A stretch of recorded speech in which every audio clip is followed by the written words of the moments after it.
Langga, happy anniversary.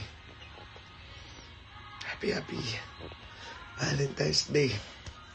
Ngayon pala yung Valentine's Day sa inyo, pero I am currently celebrating the happiness right now in my heart. I am so really blessed and thankful for having you in my life for like 8 years. And wala akong ibang masabi. Kundi, I love you and mahal kita and happy anniversary.